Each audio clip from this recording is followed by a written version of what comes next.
Listo. Bueno, buenos días. Mi nombre es Gustavo Aguilar y soy el pastor de la Iglesia Casa del Pan, como me gusta siempre aclararlo, por la misericordia, por la gracia del Señor. Y en este día, pues traemos un mensaje para la Iglesia de Jesucristo y para la Iglesia que el Señor nos ha puesto, pues, por su misericordia pastoral, que se llama la Iglesia Casa del Pan. El texto que vamos a estar desarrollando se encuentra ubicado en el capítulo 6 del Evangelio de Lucas, así que le voy a invitar a que venga al Evangelio de Lucas, en el capítulo 6, y la porción que vamos a estar revisando está ubicada de los versículos 37 al 42.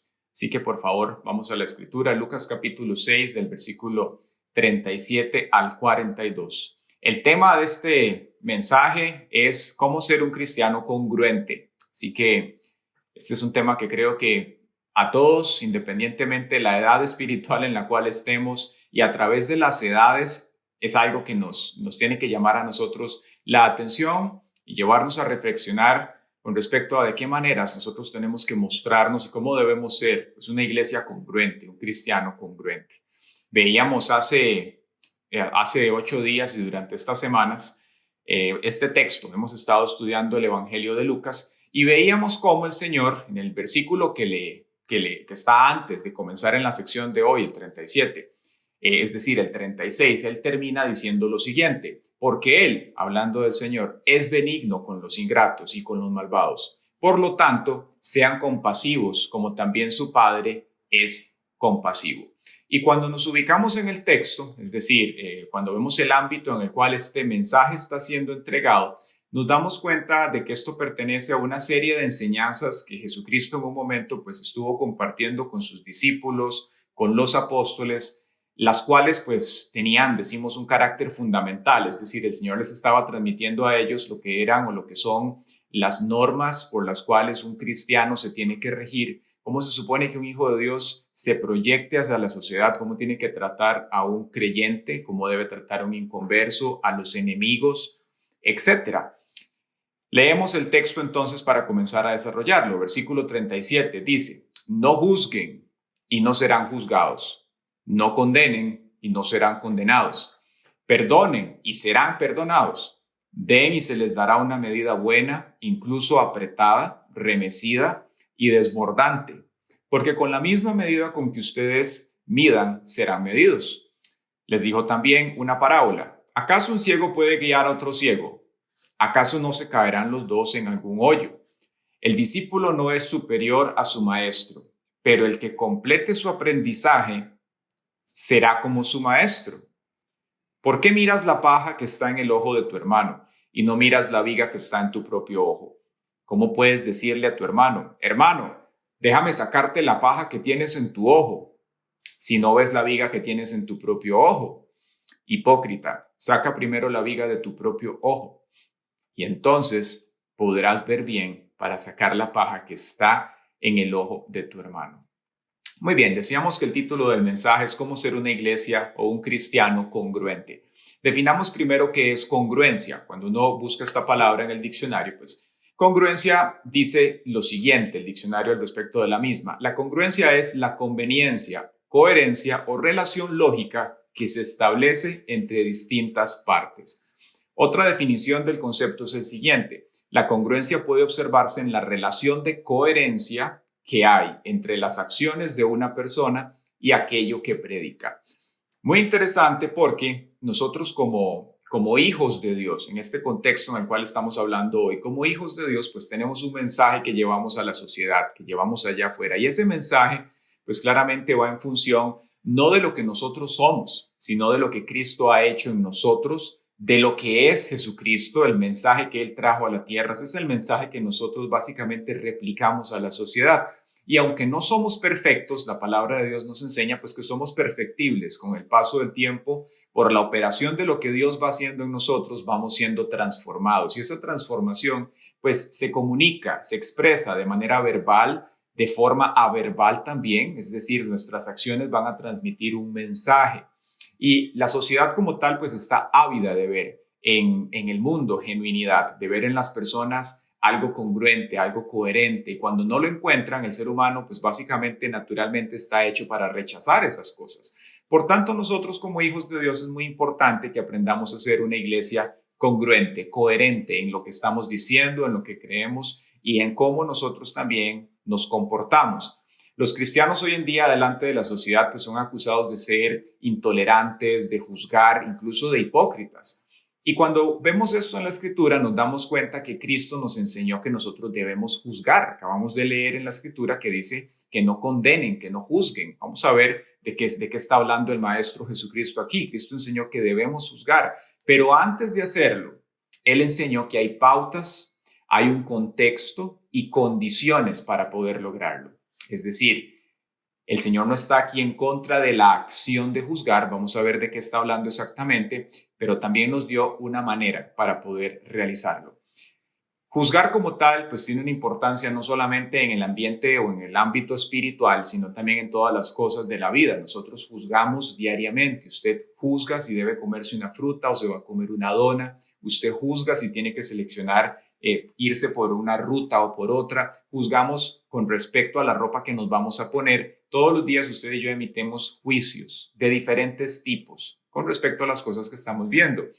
Juzgar es algo que nosotros tenemos que aprender a hacerlo de la manera correcta. Cuando vamos, por ejemplo, ante un doctor, nosotros vamos a querer que ese doctor o ese consultor o un asesor financiero, cualquier persona, el criterio, el juicio que vaya a emitir sobre nosotros en el asunto que él está evaluando, queremos que sea un juicio correcto.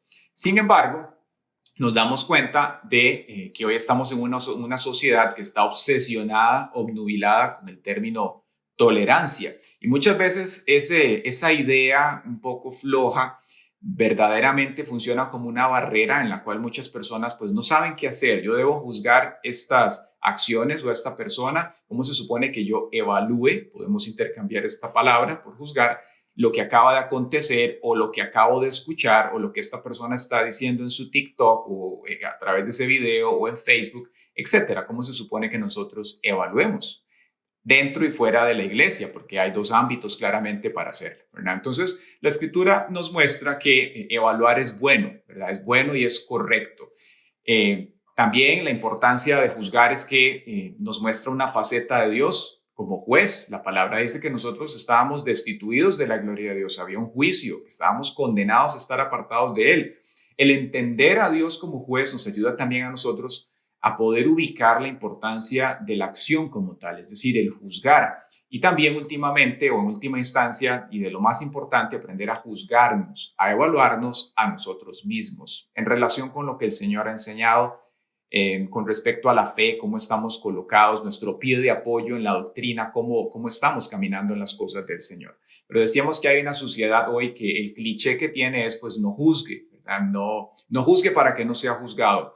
Y el problema de una sociedad que no juzga y no evalúa las cosas es que básicamente se aproxima al caos. Si yo no juzgo entre el adúltero, entre el ladrón, entre el asesino, si yo no sé hacer distinción de las cosas y evaluar, pues básicamente estamos en una sociedad sin ley, en una anomia, y eso es peligroso. Las sociedades que han atravesado este tipo de filosofía siempre terminan en un caos. Entonces vemos que aquí en este texto que estamos por introducirnos en este momento, Jesucristo va a explicar 4 leyes. Él nos va a hablar de 2 negativas y nos va a hablar de 2 positivas. Las negativas siendo juzgar, condenar, y vamos a ver que nos habla también en relación con perdonar y dar, que vienen a ser las leyes positivas. Y todo esto dentro del contexto del Sermón de la Llanura, que decíamos y hemos explicado en estas semanas, que básicamente Lucas a la hora de explicar lo que Mateo transmitió en el Sermón del Monte en 2 capítulos, Lucas aquí lo hace de una manera más resumida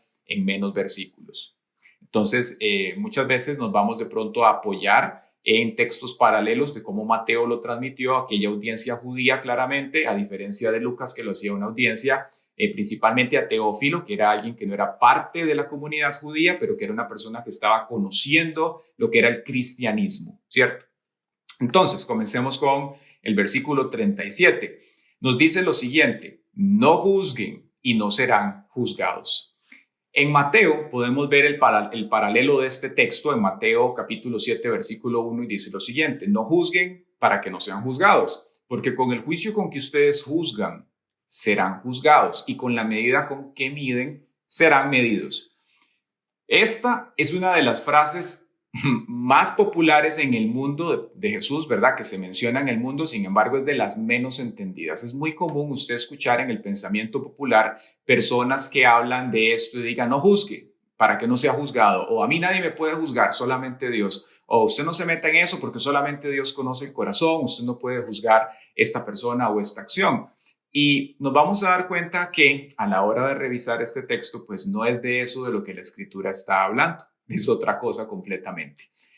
Bien, nosotros a la hora de exponernos a esto podemos pensar, por ejemplo, si usted tiene una empresa, ¿qué pasa si usted descubre que una persona está robando? O usted tiene una sospecha de que una persona está robando o de que alguien está haciendo algo incorrecto. Se supone que no debemos juzgarlo, tenemos que quedarnos callados porque no juzgar. ¿O qué pasa con los padres que tienen un hijo adolescente que saben que está con algún problemita de rebeldía temporal y que se está juzgando con malas personas y su padre le está haciendo ver el asunto? Se supone que no lo haga y que el hijo le diga, no, papá, no me juzgue para que no sea juzgado. O si usted va en la calle y de pronto iba a 150 kilómetros por hora y un oficial de tránsito lo paró y le conversó del asunto, usted no le va a decir, oficial, por favor, no me juzgue, porque usted no.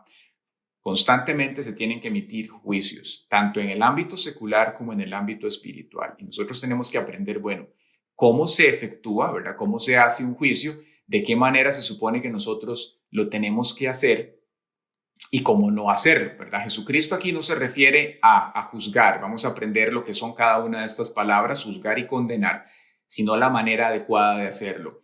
Cuando Dios evalúa, de pronto esto es importante tenerlo presente, cuando ya nos introduzcamos en el asunto, cuando Dios evalúa, cuando Dios juzga y trae un juicio a una persona, pues lo hace desde una posición totalmente distinta de la cual nosotros lo hacemos como hijos de Dios. Él conoce el trasfondo de la persona, conoce todos los aspectos que nosotros estamos ignorando, sin embargo, a nosotros se nos insta a juzgar. Ya vamos a ver otros textos paralelos que lo respaldan. Entonces, el pecado no es relativo, nosotros tenemos que llamar las cosas por su nombre, tenemos que conocer lo que dice la Escritura para hacerlo también. Decíamos entonces que la palabra nos habla de no condenar y no juzgar, es decir, no hay que hacerlo, hay una manera de no hacerlo y hay una forma de hacerlo. Veamos lo primero, ¿cómo no hacerlo? Es decir, ¿cuál es la manera incorrecta de juzgar? Decíamos que hay dos verbos en juego aquí, está juzgar y está condenar. ¿Cuáles son las diferencias entre cada uno de ellos? Bueno, primero evaluemos juzgar. Juzgar viene de un vocablo griego que se pronuncia crino, así como suena con K, crino, que significa escoger, estimar, tener una opinión, determinar, emitir un juicio, regir, etc. La idea que nos transmite crino, de donde se desprende la palabra que colocaron juzgar en la escritura, es una evaluación, es decir, usted toma algo, lo revisa y con un criterio profundo, idealmente, usted va a emitir un juicio con respecto a eso. Caso distinto es condenar. Condenar viene de la palabra o el vocablo griego que se pronuncia katakrima, que significa emitir un veredicto judicial, desaprobar, censurar, declarar algo inadecuado, condenar. Un ejemplo de condenar lo podemos ver en Juan capítulo 8, versículo 10, cuando el Señor toma a aquella mujer que traen, que fue encontrada en adulterio, ¿verdad? En el acto mismo, y los escribas, los fariseos esperaban condenarla a ella, esperaban apedrearla, y entonces el Señor pues hace lo que hace y después al final Él le dice, Jesús le dice lo siguiente, entonces Jesús se enderezó y le dijo, mujer, ¿dónde están todos? ¿Ya nadie te condena? Ella le dijo, nadie, Señor. Entonces Jesús le dijo, tampoco yo te condeno. Vete y no peques más. Vemos cómo Jesús aquí utilizó esta palabra, condenar. Condenar con una acción ya judicial, con una acción de desaprobar, un veredicto judicial que solamente Dios está en condiciones de emitir. Condena. Ahora bien, volviendo al texto de lo que Jesús nos enseña aquí de cómo no se tiene que juzgar y condenar, vemos en el versículo 41, más abajo, capítulo 6, versículo 41, lo siguiente. ¿Por qué miras la paja que está en el ojo de tu hermano y no miras la viga que está en tu propio ojo? ¿Cómo puedes decirle a tu hermano, hermano, déjame sacarte la viga que tienes en tu ojo, si no ves la viga que tienes en tu propio ojo? ¿De qué está hablando entonces Jesús acá? Nos está hablando de que hay que sacar una viga para poder ver después y poder hacer una obra.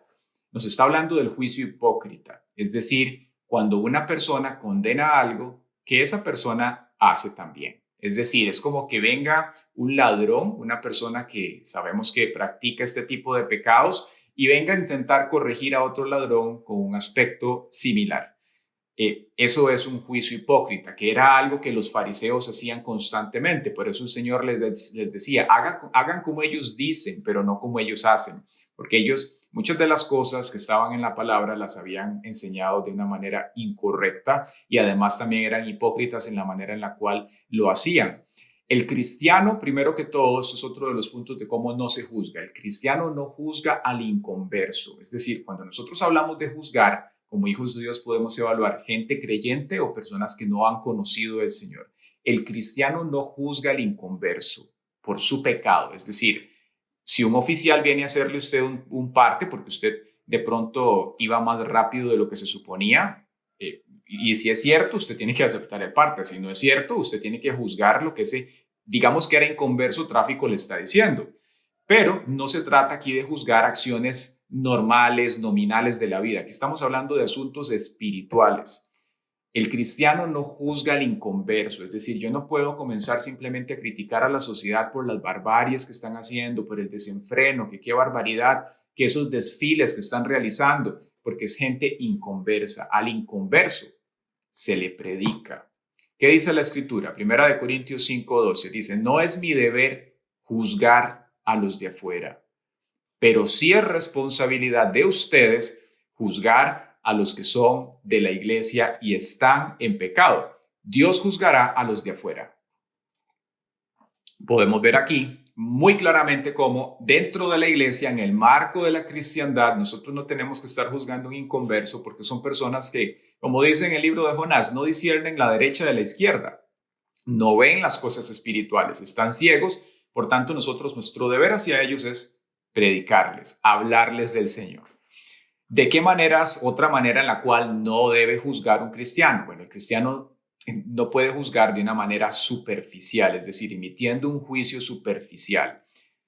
Juan capítulo 7, versículo 24 nos lo dice muy claramente. Dice, no juzguen según las apariencias, sino juzguen con justo juicio.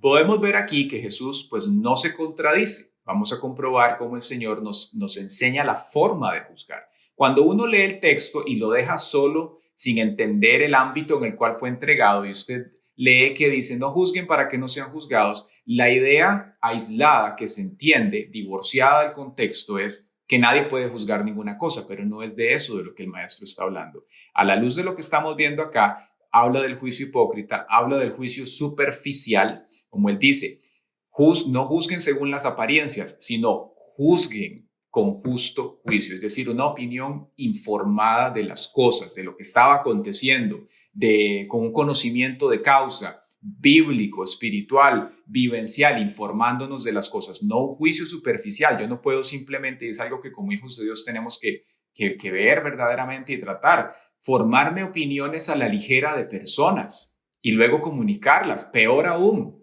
cuando yo no sé, no me he acercado, no he ni siquiera orado por esa persona, tal vez, hijos de Dios, y mucho más de un inconverso no debo hacerlo, pero un hijo de Dios no debo emitir juicios a la ligera. ¿De qué otra manera no se debe juzgar? Bueno, haciendo un juicio falso, todavía más comprensible. Proverbios 19:5 nos dice, el testigo falso no quedará sin castigo, no escapará el que propaga mentiras. Como hijos de Dios, pues claramente estamos llamados a hablar verdad. ¿De qué otra manera no se debe juzgar? Bueno, cuando pronunciamos un juicio sin misericordia. Tito, capítulo 3, versículo 2 dice, que no difamen a nadie, ni sean pendencieros, sino amables, que muestren toda mansedumbre para con todos los hombres. ¿Le ha ocurrido a usted en algún momento que de pronto alguien opina de usted de una manera sin misericordia, sin amor, o escuchar usted opiniones de personas de esta manera? Eso es algo que tenemos que evitar, no podemos juzgar así.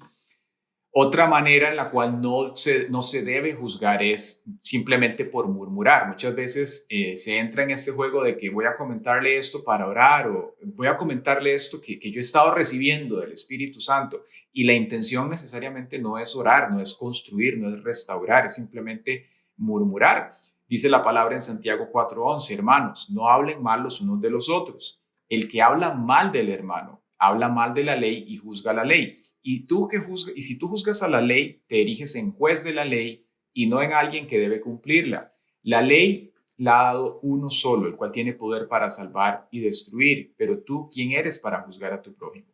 Hablamos aquí de un juicio sin norte, simplemente por hablar, de murmurar. Vamos a ver que el juicio, hay una manera, juzgar me refiero, hay una manera correcta de hacerlo. ¿Cuál es la forma adecuada en la cual un cristiano tiene que juzgar? Estamos hablando de que hay que ser cristianos congruentes y que tenemos que juzgar. Bueno, ¿cómo se supone que un cristiano lo haga? Número uno, que tenemos que aprender es, se juzgan las acciones, no a la persona. Dios es el que juzga a una persona. Las acciones nosotros las juzgamos. ¿Cómo? Bueno, número dos, bíblica y objetivamente. Es decir, bíblicamente, Romanos 7:7 nos dice lo siguiente. ¿Concluiremos entonces que la ley es pecado? De ninguna manera. Aquí está hablando el apóstol Pablo. Sin embargo, de no haber sido por la ley, yo no hubiera conocido el pecado. Porque si la ley no dijera no codiciarás, tampoco yo habría sabido qué es codiciar. Para nosotros juzgar, estamos hablando ahora de la contrapartida de no juzgar, es decir, cómo juzgar de una manera correcta, como cristianos congruentes. Tenemos que conocer la escritura, es decir, yo no puedo simplemente ver una acción en una persona y por mi propia opinión, por lo que yo considero, por la escuela de la vida, comenzar a juzgarle. Yo necesito saber, bueno, qué dice la palabra en relación con ese aspecto, para yo poder entonces formularme una idea tal vez incompleta, porque tengo que orar para que el Señor me ayude a madurarla y entender en ese momento, pues, qué se supone que sea esto. Luego, volviendo al marco de la conversación en la cual se encontraba Jesús, ¿de qué manera juzgar? Tenemos que entender, decíamos que un aspecto es bíblicamente, pero el otro es objetivamente. ¿Cuál es el objetivo que persigue el juzgar en nosotros como hijos de Dios?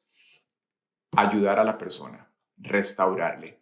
Lo vemos aquí. Dice, saca primero la viga de tu ojo, primero, y entonces podrás ver bien para sacar la paja que está en el ojo de tu hermano. Es decir, no se trata de que usted lo haga si tiene una viga en su ojo, porque eso es ser hipócrita, pero si usted ya sacó la viga de su ojo, entonces usted va a estar en las condiciones, no simplemente para observar, sino para ayudar a la persona. Quiere decir que la escuela del discipulado, de caminar con Cristo, te va a ayudar para que el Señor saque cosas de tus ojos, quite vendas, quite basuras de tu vista espiritual, y entonces puedas también en el amor del Señor ayudar a otra persona a sacar la paja que tal vez ellos tienen, las basuras, las imperfecciones de la vida, pero yo primero tengo que garantizarme de que eso haya sido sacado de mí. ¿Se entiende? Yo no puedo ayudar a una persona si yo tengo el mismo problema. Ese era el gran problema de los fariseos, que eran unos hipócritas. El Señor les estaba aquí hablando a ellos y a sus discípulos y apóstoles que estaban allá para decirles lo que ellos enseñaron y lo que ellos dicen, escúchenlo, pero no sigan su ejemplo.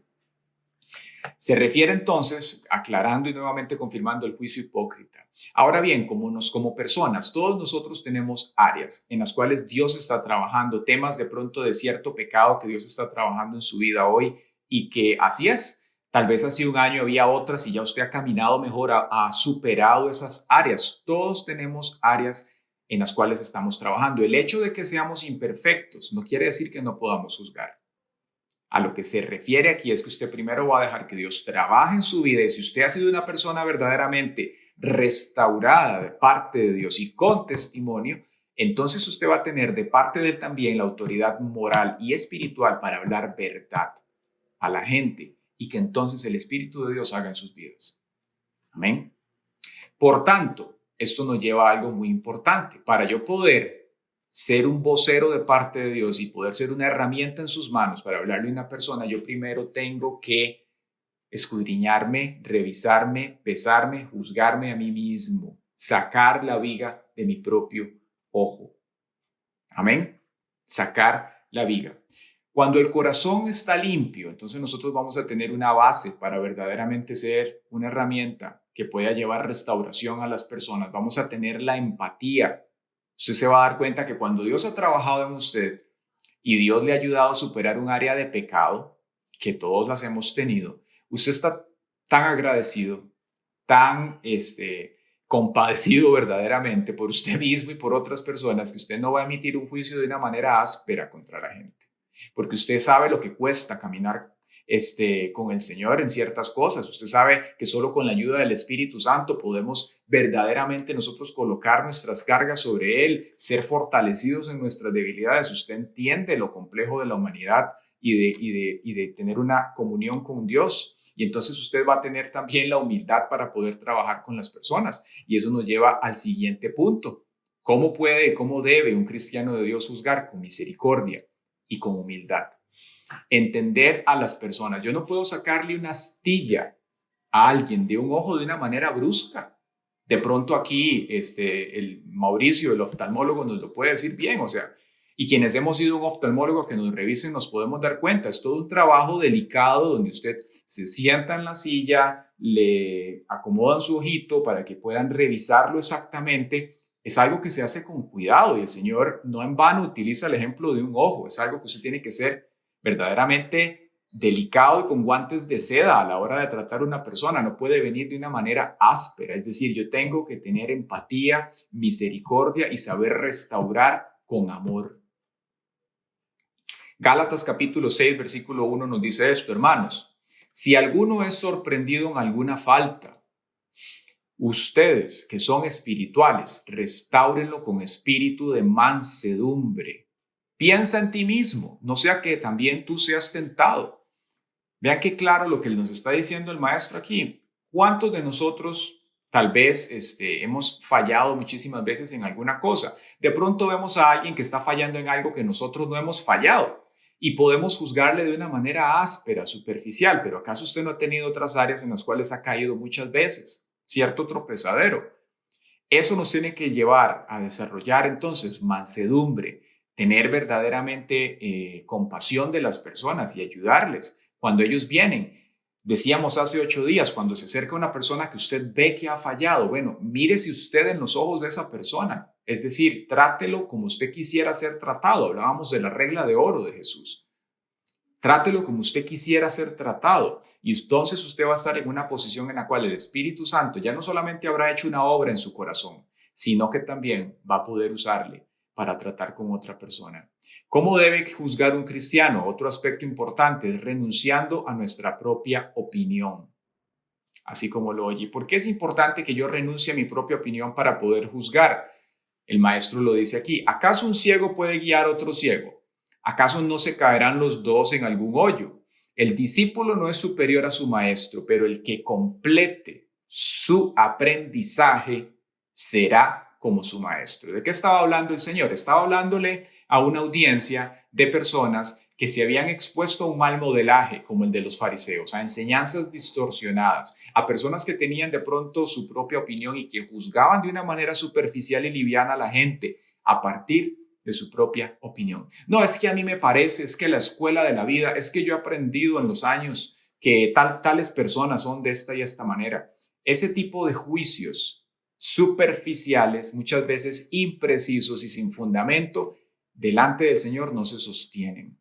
Nosotros tenemos que juzgar con justo juicio. Y cuando el Señor habla aquí de un ciego guiando a otro ciego, pues es una persona que no ha conocido del Evangelio, no conoce del Señor, no puede guiar a nadie. Y cuando nos dice aquí que el discípulo no es superior a su maestro, le está hablando a los discípulos para decirles, ustedes no me pueden venir a enseñar a mí, Jesucristo, nada. Ustedes son discípulos, confórmense en ser como yo soy. El que complete su aprendizaje será como su maestro. ¿Qué les está diciendo? Les falta cosas por aprender, les faltan cosas que tienen que revisar delante mío para que entonces puedan ser como yo soy, como su maestro. Cristo les estaba enseñando a ellos entonces que tenían que abandonar ese mal ejemplo. Nosotros tendemos a creer muchas veces que nuestras ideas y que nuestra posición es la correcta.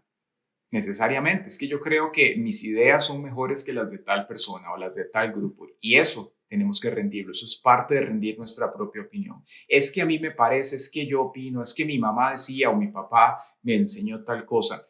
Nuestro acercamiento primero es al Señor, a la sabiduría bíblica. ¿Qué es lo que dice la palabra? ¿Y qué es lo que el Espíritu Santo le motiva a usted a decir? Que tiene que haber coherencia entre las dos cosas para que entonces se pueda hacer lo que se tiene que hacer. Muchas veces nos vamos a topar con que hay personas que van a pensar de esta manera. ¿Quién soy yo para juzgar? ¿Cierto? Bueno, nosotros tenemos la sabiduría del Señor, tenemos que juzgar con justo juicio, nos enseña la Escritura. Hay otros que juzgan a la ligera y más de la cuenta. Y aquí esto nos enseña que hay un criterio y hay una forma para hacerlo. Hay otros que guardan silencio y son personas que prefieren no ofender al prójimo o al amigo o al conocido. Prefieren guardarse el silencio del asunto y no ofender. Pero si verdaderamente nos importa la gente, si verdaderamente los amamos, les vamos a decir la verdad. Es decir, si amo tanto a esa persona y no la quiero ofender, pues entonces también voy a querer que esa persona tenga una eternidad con Cristo y que su sufrimiento en esta tierra se aminore. ¿Cómo? Conociendo al Señor y conociendo también la Escritura. Aquí podemos pensar en la sal que se vuelve insípida cuando vuelve su sabor, su sazón. Eso tenemos que tenerlo presente. Como hijos de Dios, nosotros tenemos que juzgar. Nuevamente, está hablando del ámbito de creyentes, no al inconverso. Al inconverso lo juzga el Señor, al inconverso se le predica. Amén. Continuamos. Dentro de este mismo punto de rendir nuestra propia opinión y que el discípulo tiene que completar su aprendizaje, tenemos que tener presente que nuestro maestro es Jesús, no solamente en la doctrina, sino también en cuestiones de ética y de valores. En cuanto a la doctrina, evaluar lo que escuchamos, los podcasts que oímos, las enseñanzas en Internet, la música, opiniones que circulan por las redes sociales, etcétera. Tenemos que aprender a pesar con lo que el maestro nos ha enseñado, conformarnos a ser como él. Y yo le hago una pregunta a usted aquí, ¿quién es su maestro? Hoy en día hay muchos maestros, influencers. ¿Cuál es tu maestro? ¿La experiencia, los reality shows? No sé, el cabro más macabro, la bichota, dirían los adolescentes. ¿Quién es su maestro? Nuestro maestro tiene que ser Cristo, tanto en lo que nos enseña de la Escritura como en la manera de comportarnos en la vida. Siguiente punto, con respecto a cómo debe juzgar un cristiano, usando el discernimiento del Espíritu Santo. Filipenses 1:18 dice lo siguiente: porque Dios me es testigo de cuánto los amo a todos ustedes con el entrañable amor de Jesucristo. Y esto le pido en oración, que el amor de ustedes abunde aún más y más en ciencia y en todo conocimiento, para que, repita conmigo esto, aprueben lo mejor, a fin de que sean sinceros e irreprensibles para el día de Cristo, llenos de los frutos de justicia que vienen por medio de Jesucristo para la gloria y alabanza de Dios. Juzgar usando el discernimiento espiritual, es decir, evitar yo juzgar en lo natural, a partir de lo que vi superficialmente hablando, que es una tendencia que el ser humano tiene. Y también otra inclinación natural del ser humano es a vernos a nosotros en los demás y juzgar por nuestra propia condición. Y muchas veces esto lo hacemos de manera inconsciente, es decir, juzgamos a la persona por nuestro historial de vida, por nuestra condición, por lo que nosotros vemos y pensamos que está pasando, porque esa es la manera en la cual nosotros crecimos o somos o vivimos. Eso tenemos que rendirlo delante del Señor y solamente el Espíritu Santo puede ayudarnos a desasociar esa parte humana y ver solamente a partir de lo que el Espíritu Santo quiere que veamos. Entonces, aquí dice en el versículo 10, para que aprueben lo mejor. ¿Qué significa probar lo mejor? Bueno, esa palabra aprueben, viene de un vocablo que se pronuncia dokimazo en griego, que significa lo siguiente: poner a prueba, examinar, y el contexto de donde se desprende esta palabra, o en el cual se utilizaba muchas veces, es en los hombres que eran expertos en reconocer monedas, es decir, les daban una moneda y ellos tenían que evaluar todas las características particulares para poder decir es genuina o es falsa. Entonces nosotros como hijos de Dios, hablando del discernimiento, vamos a poder verdaderamente evaluar, examinar, poner a prueba una acción, nuevamente juzgamos acciones, no personas, y en el espíritu y con la palabra, con el amor, la humildad y la misericordia del Señor, poder juzgar las cosas. Amén. La Escritura nos enseña entonces que nosotros como cristianos, una iglesia congruente, somos llamados a ser una comunidad que piense profunda y críticamente las cosas. El cristiano liviano no está dibujado en la Escritura. Tiene que tener criterio. Cuando decimos juzgar y evaluar críticamente las cosas, no nos referimos a una crítica áspera, sino con criterio, con opinión, con fundamento.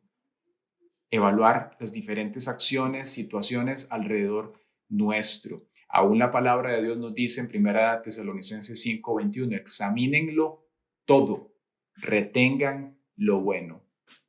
Y aquí nos está hablando pues claramente de doctrina, de cosas espirituales, de evaluar una enseñanza, de juzgar una profecía, una canción, una experiencia, juzgarlas en el espíritu, pero también esto aplica en lo natural, ¿verdad? Juzgar también podría implicar tomar acciones. Podemos ver que en 1 Corintios 5:9 Pablo está abordando un caso de inmoralidad sexual grave que había en Corintios, y él les dice lo siguiente: por carta ya les he dicho que no se junten con esos libertinos, y no me refiero a los que se aparten del todo, de los libertinos mundanos, o de los avaros, o de los ladrones, o de los idólatras, pues en ese caso tendrían que salirse del mundo. Más bien les escribí que no se junten con los que se dicen ser hermanos, pero son libertinos, avaros, idólatras, insolentes, borrachos y ladrones. Con esa gente ni siquiera coman juntos. ¿Con qué derecho podría yo juzgar a los de afuera si ustedes no juzgan a los de adentro? A los de afuera ya Dios los juzgará, así que saquen de entre ustedes a ese perverso. Está hablando de una persona que estaba viviendo un caso de inmoralidad grave dentro de la Escritura, de un hombre que había tomado a la mujer de su propio padre. Y aquí el Señor le está diciendo que esa persona que estaba dentro de la iglesia y que ya le habían confrontado, la saquen y que no tengan comunión con gente que se llame cristianos, pero que vivan en pecado abierto, descarado, ¿verdad? Entonces muchas veces el juzgar nos puede llevar a tomar acciones, en corregir a un hijo, en hablar con un cónyuge, en compartir con hermanos en la iglesia, etcétera, diferentes contextos, ¿verdad? Entonces vemos que Jesús aborda dos leyes. Aquí habló de 4 leyes. Aquí ya vimos las 2 negativas y ahora nos va a hablar de 2 positivas. Dice lo siguiente: perdonen y serán perdonados. Y cuando vemos esto, la idea que se puede desprender incorrecta, aislada del contexto, cuando se lee esto, es lo siguiente: perdonen y serán perdonados. Es decir, si yo no perdono, Dios no me va a perdonar. No es de eso de lo que está hablando aquí, porque el perdón no es por obras, es decir, no depende de lo que yo vaya a hacer. El perdón Cristo nos lo dio cuando usted confesó a Jesús. De lo que está hablando aquí es del perdón humano, perdonarnos los unos a los otros, como un reflejo de la obra de Cristo en nuestras vidas. Y ya vamos a verlo más adelante, cómo esto armoniza con el contexto de lo que el Señor está diciendo. Pero lo que nos transmite, a la luz aún del contexto más amplio del capítulo, cuando nos habla de la regla de oro y tratar a los demás como queremos ser tratados, es que como hijos de Dios debemos reflejar el carácter de Dios. Y si el Espíritu Santo ha trabajado en nosotros, entonces el perdón es algo que es normativo en nuestra vida. Va a estar y va a conducir nuestras acciones. El perdón para un cristiano no es opcional, es un requisito. En Mateo 6:14 dice lo siguiente: si ustedes perdonan a los otros sus ofensas, también su Padre Celestial les perdonará a ustedes. Pero si ustedes no perdonan sus ofensas, tampoco el Padre de ustedes les perdonará sus ofensas. ¿Cuál es la aplicación personal que podemos derivar de este versículo? Bueno, perdonar no es olvidar. Muchas veces hay personas que tal vez tienen alguna situación con alguien, algún agravio les hicieron y tal vez no perdonan, les es difícil perdonar, sea porque la persona le hizo algo o sea porque la persona es complicada, una persona difícil de tratar, aún creyentes, ¿verdad? Que decíamos hace 8 días, son como lijas, son difíciles, pero tenemos que amarnos los unos a los otros. Y es muy sencillo tomar una posición de juez y yo simplemente aislarme de la persona y vivir de una manera que soy hijo de Dios, pero no perdono, es decir, como un hipócrita. Pero no es eso lo que el Señor quiere. Cuando una persona no perdona, necesariamente esa persona tiene que dejar que el Espíritu Santo trabaje en su corazón, porque hay cosas que hoy le impiden expresar lo que Cristo ha hecho en su vida. Y por eso es muy importante que nosotros primero recibamos el perdón del Señor para que también podamos perdonar a otros. Perdonar no es un sentimiento solamente, es una acción. Muchas veces hay personas que dicen, pero es que todavía siento lo que pasó, ¿sí? Pero perdone, es una acción. Perdone a la persona. Cuando el corazón no alberga malos pensamientos por alguien, por lo que haya hecho, usted podría decir, ay, ya, entonces le perdoné, pero no, verdaderamente es perdonar. Yo simplemente tomar la acción de perdonar a la persona. No quiere decir que se van a volver los mejores amigos, sino que usted ha comenzado a limpiar su corazón, ha dejado que Dios le sane y ya usted no siente deseos de mal hacia aquella persona o de simplemente tenerle de lejos, etcétera, ¿cierto?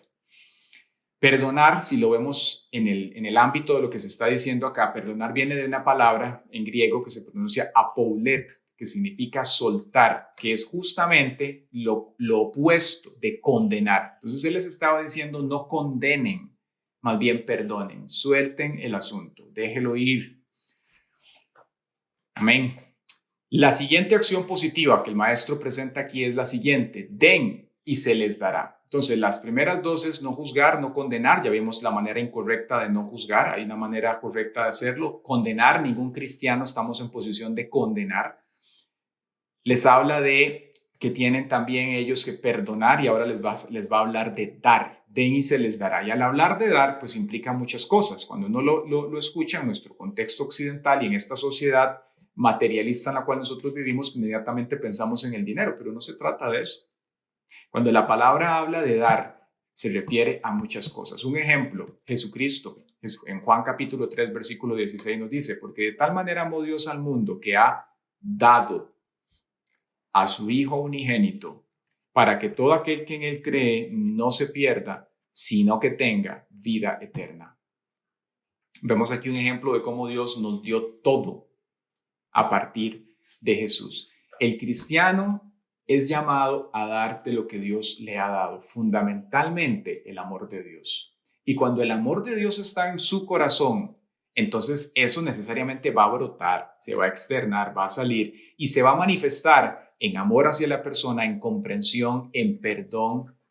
Se va a mostrar en usted tener paciencia, se va a mostrar en frutos, se va a mostrar en perdonar, se va a mostrar en usted dar, se va a mostrar en invertirse usted en Dios, se va a mostrar en la manera en la cual usted hace las cosas, dar. El cristiano está llamado a dar. Amén.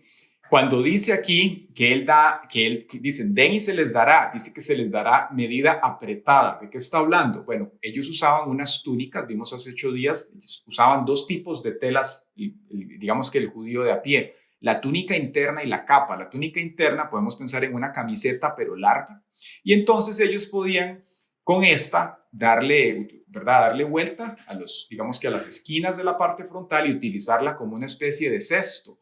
Y ese cesto lleno era lo que ellos llamaban una medida apretada. Entonces, digamos de granos, cuando usted iba, no sé si en algún momento ya hay jóvenes que tal vez no conocieron un mercado, pero cuando usted va a un mercado y la gente compraba así por kilo y las cosas que quedaba lleno, apretado, esa es una ilustración que nos puede mostrar a nosotros, bueno, a qué se refiere con una medida apretada, ¿verdad?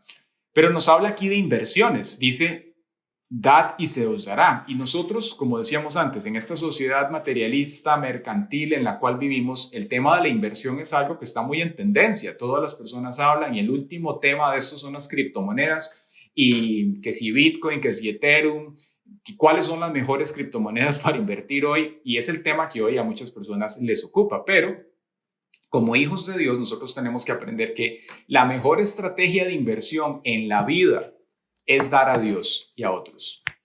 Y entre más demos, más recibimos. Y esto aplica en todas las áreas, como lo estábamos diciendo antes. Es una ecuación espiritual. Nosotros podríamos estar propensos a pasar algún tipo de escasez en la vida, pero en el Señor Él nos enseña cómo tratarla. Y tenemos que aprender a invertir para poder entonces salir de esos baches. Cuando usted tenga mucho trabajo, por ejemplo, cuando usted no le alcance el tiempo y usted diga, tengo tantas cosas que hacer, invierta tiempo en el Señor. Cuando usted tenga tantas cosas que usted diga, es que la agenda no me alcanza, pastor, es que no puedo hacer las cosas como se tienen que hacer. La Biblia dice que para todo hay tiempo. Invierta tiempo en Dios. Invierta 30 minutos de oración diarios o 30 minutos más y usted se va a dar cuenta cómo ese tiempo de oración Dios lo utiliza para que usted sea lleno de su Espíritu Santo, de su sabiduría y que Él vaya adelante como poderoso gigante, que Él sea su retaguardia y que todos los asuntos en su vida sean abordados a partir del poder de Dios, asistido con la sobrenaturalidad de Él. No es lo mismo usted trabajar humanamente en sus propias fuerzas que usted trabajar dando lo mejor de sí, pero con la ayuda del Espíritu Santo. No es lo mismo. Usted rinde muchísimo más cuando el Espíritu de Dios está en usted para hacer las cosas, porque la bendición de Dios está en nosotros, en los hijos de Dios, en aquella persona que busca el rostro de Dios. Cuando usted tenga una escasez de tiempo y usted sienta que no puede y que tiene que partirse en 7, invierta tiempo en la presencia de Dios. Y usted se va a dar cuenta cómo Él le dará también una medida apretada, rebosante de su Espíritu Santo para que usted pueda hacer las cosas. Cuando tenga mucho trabajo, esfuércese más. Dios promete dar nuevas fuerzas al creyente. ¿Cómo? Entonces no se supone que haga las cosas así como a la ligera. No, cuando usted tenga mucho trabajo, esfuércese más por hacer las cosas bien. La palabra nos dice en Proverbios 24:10, si fueres flojo en el día de trabajo, tu fuerza será reducida. Ve qué impresionante es. Esto es un versículo que a mí a lo largo de la vida me ha impactado.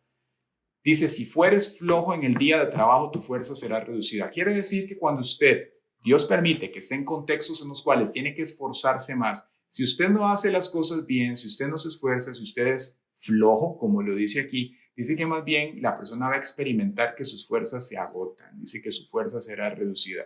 Pero cuando usted entiende que usted está en esta tierra con un propósito y que lo que ocurre es la voluntad de Dios, si usted busca el rostro de Él, si usted tiene un día de trabajo al frente y usted se esfuerza, lo contrario va a acontecer. En vez de que su fuerza sea reducida, va a ser aumentada. Póngalo al revés. Si fueses esforzado en el día de trabajo, tus fuerzas serán aumentadas. Dios va a estar con usted y Él le va a ayudar. Y ahí es donde usted ve que usted puede estar con un montón de personas en la misma condición, pero lo que usted hace es asertivo, produce fruto, va muchísimo más adelante que lo que los demás están haciendo. Es puesto por cabeza y no por cola, porque el Espíritu de Dios está en su vida.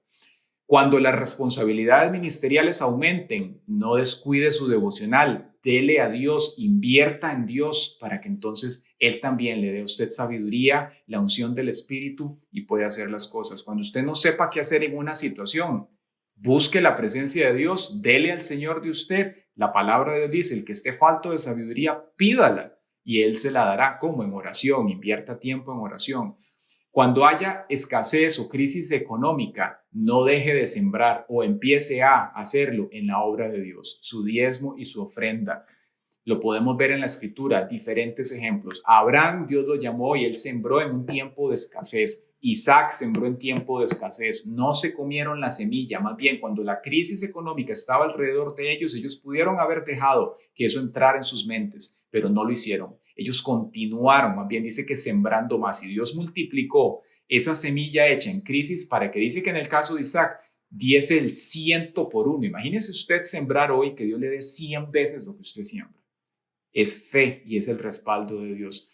Lo vemos en la promesa del Señor en la palabra, 2 Corintios 9:10, dice, y aquel que da semilla al que siembra y pan al que come, proveerá los recursos de ustedes y los multiplicará, aumentándoles así sus frutos de justicia, para que sean ustedes enriquecidos en todo, para toda generosidad, que por medio de nosotros produce acción de gracias a Dios. Las personas que hemos caminado siguiendo este mandamiento del diezmo, le podemos dar testimonio de cómo es mejor un 90% con la bendición de Dios que un 100% en lo natural, sin ningún respaldo. Cuando usted comienza a diezmar y a ofrendar, usted se da cuenta cómo ese restante porcentaje que usted tiene, Dios le da la bendición. Se utiliza de una manera muchísimo más sabia, rinde más, Dios abre puertas de favor, Dios hace cosas que uno ni se imagina cuando uno hace lo que tiene que hacer. Ahora bien, aquí aplican restricciones, porque podría haber algún vivillo que diga, ok, entonces voy a sembrar el 90% más bien para que Dios multiplique. No funciona cuando se hace por codicia. Dios ama al dador alegre. Ahora bien, hay personas que han sembrado, por ejemplo, hay un tipo recuerdo un inversionista en Estados Unidos de una empresa que se llama Mutual Funds, que él descubrió, él llegó a sembrar el 90% de su salario constantemente y Dios creó una empresa gigantesca de fondos mutuales en Estados Unidos. Y él decía eso, cómo sembrar en Dios es la mejor inversión que él había hecho. Pero no lo estaba haciendo por codicia, lo estaba haciendo por la obra. Y nosotros tenemos que tener eso presente en nuestro corazón. Si damos con el corazón correcto, sí, es allí donde vemos la garantía y la bendición de Dios. Él dice, den y se les dará una medida buena, incluso apretada, remecida y desbordante. A Dios no le interesa nuestro dinero, es decir, Dios no necesita que usted le ayude. Lo que Él quiere es ser parte de nuestra vida. Y para Él ser parte de nuestra vida, nosotros tenemos también que hacer acciones, dar pasos congruentes para que Él pueda participar de lo que nosotros hacemos y somos. Bien, para terminar, ¿qué nos dice el Señor entonces a partir de este texto tan maravilloso, pequeño, pero sustancioso, diría alguien, e interesante? ¿Qué nos dice el Espíritu Santo a través de esta palabra? Podemos ver lo siguiente de una manera muy, muy clara. Nuestras acciones son un reflejo de lo que Dios ha hecho en nuestro corazón. Tal cual. Como usted es, como usted se comporta, juzga, evalúa a las personas, necesariamente es un reflejo de lo que Dios ha hecho en usted. Si usted ha recibido el perdón de Dios, si usted ama al Señor, si usted quiere ser un discípulo de Él y ha recibido su perdón en el corazón, usted va a tener un corazón perdonador. Usted va a amar aún a los enemigos, como decía hace 8 días, aún al enemigo usted va a aprender a perdonarle. A las personas con las cuales usted tiene alguna diferencia de opinión o algo en su corazón le resiente o tal vez usted no le agrada a la persona por X o Y razón, usted va a aprender a amarle, no con su amor, no con su propia prudencia o opinión, usted va a aprender a amarle como el Señor así lo quiere. Para terminar, el Señor, y en esta sección termina diciendo lo siguiente, en el versículo 43, ningún árbol bueno produce frutos malos, ni tampoco un árbol malo produce frutos buenos, porque cada árbol se conoce por su fruto. No se cortan higos de los espinos, ni se vendimian uvas de las zarzas. El hombre bueno saca lo bueno del buen tesoro de su corazón. El hombre malo saca lo malo del mal tesoro de su corazón, porque de la abundancia del corazón habla la boca. Vea qué increíble. Si de la abundancia del corazón habla la boca, ¿cómo juzgamos nosotros? ¿Cómo juzgas a tu cónyuge? ¿Cómo juzgas a tu familia? ¿Cómo juzgas a tus hijos, a tus familiares, a tus padres? ¿Los juzgas con justo juicio? Esperemos que sí. Pero si no, entonces es tiempo de que le permitamos al Señor sanar nuestro corazón, recibiendo el perdón de Él, dándonos cuenta de que nosotros un día estábamos perdidos, condenados, no teníamos verdaderamente un norte en la vida, un futuro, una eternidad. Y en esa condición, así, Él nos perdonó y nos amó. Y el mandamiento del Señor es para que nosotros demos fruto, para que nosotros podamos mostrar lo que Él ha hecho en nuestra vida a otras personas también. Reflejar los frutos del amor de Dios. Es tiempo de ser una iglesia congruente. Jesucristo les dijo, el que complete su aprendizaje será como su maestro.